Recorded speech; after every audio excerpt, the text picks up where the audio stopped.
xərsəngdən yox, gec müayinə olunmaqdan qorxsunlar. Bildiyiniz kimi, oktyabr ayı bütün dünyada süd vəzi xərsəngi ilə mübarizə ayıdır. Süd vəzi xərsəngi ümumiyyətlə bütün xərsənglər arasında ən geniş yayılmış xərsəng növüdür. Ən çox 50 yaşdan yuxarı rast gəlir, amma cavan yaşlarda da rast gəlmə mümkündür. Süd vəzi xərsənginin müayinəsində ultrasəs müayinəsi mütləqdir. Nəyə görə? Çünki düzdür, əllə əllənə bilər, düyünlər ola bilər, xəstə özü hiss eləyə bilər, amma elə də ola bilər ki, düyünü hiss eləməsin.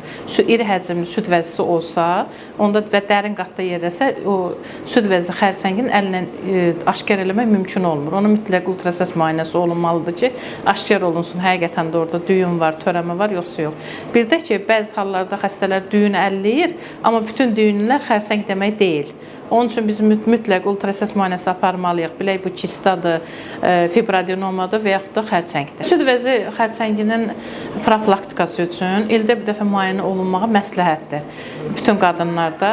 Amma əgər anamnezdə, irsiyyətdə əgər xərsəng növü varsa, onda elə pasiyentlər 6 aydan bir yoxlansa məsləhət olur. Xərsəngin əgər vaxtında diaqnozu qoyulursa, bu qorxulu deyil. Ümumilikdə götürəndə süd vəzli xərsəngi ilkin mərhələlərində aşkar olunsa tam müalicə olunur və heç bir fəsadı olmur.